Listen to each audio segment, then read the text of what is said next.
It started on a rainy Tuesday afternoon, the kind where the sky felt heavy and the city moved a little slower, almost as if it, too, was burdened by the weight of unsaid things.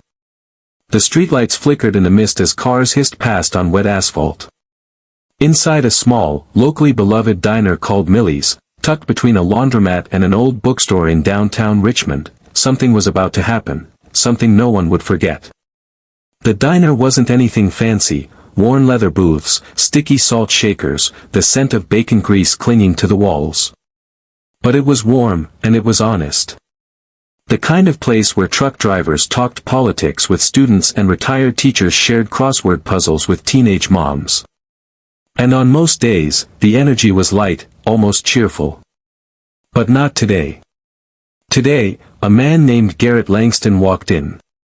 Garrett was a millionaire, the kind who dressed like he didn't need to prove it. Tailored charcoal gray overcoat, sleek Italian shoes that didn't dare touch puddles, and a Rolex that barely peeked from under his monogrammed cuff. He wasn't from around here. That much was obvious. He carried himself like the world owed him something, chin up, eyes sharp, voice already rehearsing complaints before he'd even been greeted. Behind the counter stood a young waitress named Tiana Brooks. 26. Bright smile. Braided hair tied into a neat bun. Her apron was dusted with flour, and a coffee pot steamed in her left hand. Tiana was one of those rare souls who made strangers feel like family.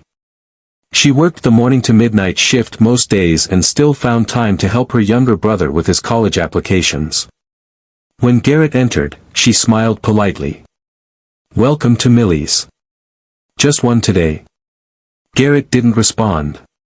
He waved a dismissive hand and strutted to a booth near the window. Tiana followed him, setting a menu in front of him with gentle care. "Would you like some coffee to start?" He looked at her like she'd asked him for a kidney. "I'll have a soy latte. No sugar. Extra hot." Tiana paused for a beat, then spoke calmly. "I'm sorry, sir. We don't serve lattes here. But I can make you a strong coffee with cream if you'd like." "I said soy latte," he snapped, his voice rising enough that a few heads turned. Tiana, still composed, gave a soft nod. "I'll do my best to make something similar." She walked away, her step steady even though her chest tightened. It wasn't the first time she'd dealt with someone like him, entitled, loud, too rich to care, but today felt different. Maybe it was the cold rain. Maybe it was the exhaustion from 3 double shifts in a row. Maybe it was the fact that her rent was due and her car had died that morning. Or maybe it was that she saw her late mother in that window reflection just before turning around. That ghost of a woman who once told her, "You're not here to shrink yourself for anyone." 5 minutes later, she returned with the coffee, careful not to spill a drop. "This is the strongest blend we have, with a bit of oat milk." "I hope it's close enough," she said gently, placing it on the table. Garrett didn't thank her. He took a sip and immediately grimaced. "This tastes like garbage," he said, loud and clear. "What kind of low-end dump is this?" The diner fell silent. A mother with 2 toddlers stopped mid-bite. A group of construction workers at the counter exchanged glances. Even the cook poked his head out from the kitchen. Tiana stood still, her breath shallow. And then he leaned back in his seat, smirked, and said the words that changed everything. "People like you should stick to cleaning floors, not serving customers." The air felt like it had been punched out of the room. Tiana blinked, once, twice. Her heart beat louder than the rainfall outside. She looked around. No one said a word. Most stared down into their plates, others at her. Waiting, unsure, embarrassed. But then something inside her shifted. She didn't cry. She didn't walk away. She didn't scream. Instead, she slowly untied her apron and placed it on the table in front of him. Then she took a deep breath, stepped back, and pulled out her phone. Her hands didn't shake. With the calm of a woman who had carried too many weights for too long, she tapped record, then pointed the camera toward herself and spoke, her voice even and clear. "My name is Tiana Brooks. I've worked at this diner for 5 years. I serve every customer the same, with respect and kindness. But today, I was humiliated and degraded by this man." She turned the camera toward Garrett, who now sat frozen, eyes wide, mouth slightly open, "because of the color of my skin, and because he thinks money gives him the right to treat people like dirt." Gasps echoed in the diner. A waitress behind the counter dropped a plate. Someone near the entrance whispered, "Oh my God." But Tiana wasn't done. "Sir," she said, facing him directly now, "you walked in here thinking you owned the room. But what you forgot is that kindness isn't something you can buy, and respect isn't something you demand, it's something you earn." And with that, she pressed stop on her phone, turned around, and walked straight into the kitchen. The entire diner was still. Garrett sat in stunned silence, his jaw tight, his face flushed in confusion and shame. For the first time in what felt like forever, no one was listening to him, not because they couldn't hear, but because they didn't care to. In the back, Tiana leaned against the sink. Her coworker Marisol followed her in, eyes wide with awe. "Tia, girl. I've never seen anything like that." Tiana exhaled slowly. "I didn't plan to. I just couldn't let it slide anymore." Meanwhile, out in the dining room, something unexpected happened. A man in his 60s stood up from his booth. He walked over to Garrett, placed a $20 bill on the table, and said, "That coffee was just fine. You. Not so much." Another customer walked out, shaking his head. Within minutes, Garrett was sitting alone, the once busy diner emptying around him. But that wasn't the end. Because 20 minutes later, Tiana's phone buzzed, and kept buzzing. Her friend Jasmine had already uploaded the video to social media. The clip, just over 1 minute long, had started to spread like wildfire. Thousands of views, then tens of thousands. People commenting from every corner of the country. And Tiana? She had no idea her world was about to turn upside down. By the time Tiana got off her shift, her phone had nearly overheated. She stepped out into the rainy street with an umbrella borrowed from Marisol and opened her notifications again. She couldn't believe it. The video had crossed 1 million views. It was being shared on Facebook, Instagram, Twitter, TikTok, everywhere. Comments were pouring in by the second. "That woman is a queen. Grace under pressure. She handled that better than I ever could. Respect. Name this diner. I'm going there and tipping $100 just to support her." Even celebrities had started chiming in. One reposted it saying, "This is what strength looks like." But not all attention was good. Some messages were cruel. People defending Garrett, blaming her, twisting her words. Tiana tried not to read those. Instead, she went home to her small 2-bedroom apartment, tucked under the constant hum of city traffic. Her younger brother, Caleb, was waiting on the couch, textbooks scattered around him. "Tia," he said, staring at her like she was famous. "You're all over the internet." She collapsed beside him, kicking off her soggy shoes. "I didn't expect this. I didn't even think it'd matter."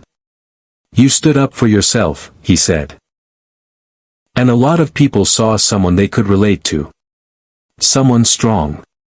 She smiled weakly and pulled her hoodie tighter.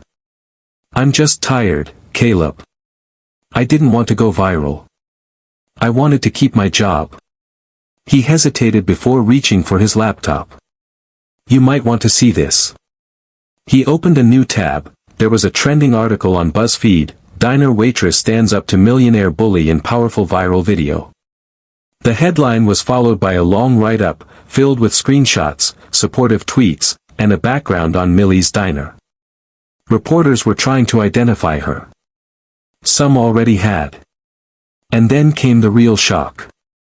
An email from Sherry Geller at nknews.com popped up in her inbox with the subject line, request for interview, your viral moment matters. She blinked. They want to put me on TV? Caleb grinned. This is your moment, T. You always told me to stand tall. Now it's your turn. That night, Tiana didn't sleep much. She kept replaying everything in her head. The way Garrett looked at her, like she didn't matter. The silence from other customers. The weight of stepping forward. And now, the weight of being seen. The next morning, the diner was packed. People stood in line outside in the cold, some holding signs of support. A news van was parked across the street. Tiana tried to enter through the back, but a producer from a local station caught her. Miss Brooks? We'd love a few words before your shift. She politely declined. Her focus wasn't on fame. It was on her job. On getting through the day. On not letting the moment consume her. Inside, the owner of Millie's, a white-haired woman named Dot who had run the place for 30 years, pulled Tiana aside. I watched the video, she said softly. And I just want to say. I'm sorry. I should have come out when it happened. I should have spoken up. Tiana nodded. You don't need to apologize. I just couldn't stay quiet anymore. Well, Dot added with tears in her eyes, you've inspired more people than you know. And this diner? It'll always have your back. Meanwhile, Garrett Langston was facing a storm of his own. The video had reached his company. His board of directors. His investors. His reputation, carefully manicured over the years, was unraveling fast. A statement was released from his PR team, full of empty apologies, claiming stress and miscommunication. But it was too late. No one wanted to be associated with him anymore. And for the first time, Garrett found himself alone, not just at the diner table, but in his office, in his penthouse, in his life. One day later, he did something no one expected. He walked back into Millie's. It was quieter than before, the storm of cameras gone, but eyes still followed him.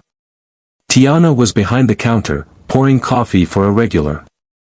Garrett approached slowly. His voice was lower now. I came to apologize, he said. Not for the media. Not for the backlash. But because I was wrong. Tiana paused but didn't respond. I looked at you and saw someone beneath me, he continued. But after watching that video, after watching you, I saw someone stronger than I'll ever be. She looked him in the eye. Apologies are only worth something if they come with change. He nodded. I'm working on that. And I want to help. Really help. No strings attached. She raised an eyebrow. What does that mean? He pulled a folded envelope from his coat pocket and placed it on the counter. I started a fund. For hospitality workers. To help cover emergency costs, education, medical bills, whatever they need. It's named after your mother. I looked her up. Tiana's hands trembled slightly as she opened the envelope. Inside was a document, formal, notarized. And a check. For $250,000. The diner went quiet again. This time, not out of shame, but out of awe. Tiana's throat tightened.